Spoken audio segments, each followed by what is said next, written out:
the destroyer cycle is all the work I'm going to make while Trump is in office. I'm going to call it all the destroyer cycle. So when you come in, you see the Teletubbies, if you look really closely, in that Syrian head down at the end. And as you walk in, you see the, you see the football players in the shields of the cops. Or you see the cops in the football players. Or you see the Teletubbies in the prisoners, And the Teletubbies, the Syrian head, and the Venus represent archetypes from 3 different ages. So that they can become this kind of like monuments within this space. And I like the fact you see these reflections. That's really important, for sure. I also like that you see yourself in them. That's really important. But I designed it so almost like it felt a bit like a church. These are like stations of the cross or something. And when you go in the back, you get the altar, which is the refugees, which is the most fucked up situation in the world right now. I mean, because in a weird way, we're all refugees and we're all immigrants, and the way these people are being treated is just horrendous. And also the Venus is in there. The only woman kind of in the show is there, and is back there, and she's she comes out on top of the original painting has a man and a woman, which is kind of interesting, and the iceberg is obviously about the world and how nature basically does whatever the fuck it wants, and even though we're fucking with it, it's gonna fuck with us ultimately in the end. But so anyway, the work is also about groups of men, and that's really interesting. And I kept on thinking about, as a student, I was really highly influenced by Rodin, and the burghers of Calais always blew me away.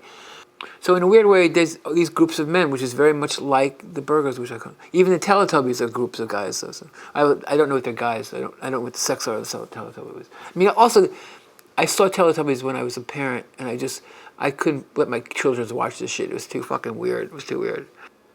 Basically, what I'm trying to say is, what I'm trying to do is slow things down. How many channels are on TV now? 375. You could do that in 3 seconds. So you could see all those images on TV in a matter of seconds.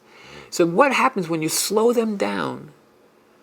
I'm just basically trying to say, people, these are the shit that we see every day. Now really look at this stuff and realize what you're seeing. The football players is a really interesting narrative. This group of guys on the football team are particularly unusual because they're the receivers, guys that catch the passes. And they are particularly the most eccentric individuals on the football team.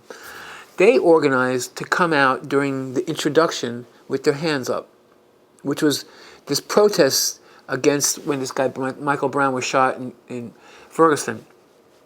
The kid that was shot on the street, the black kid that was shot on the street, was the size of a football player. He was 6'4", 300 pounds, but he wasn't a football player.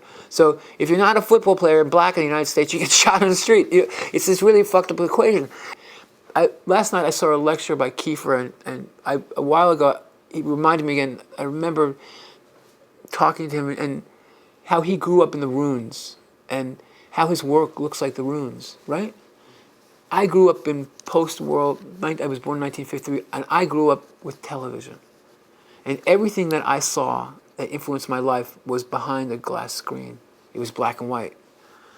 So hence, these pictures are my ruins. I mean, I think their connection is really quite profound. I think that if you can trace your work back to when you're young and feel the honesty in it, I think you're going in the right direction for sure.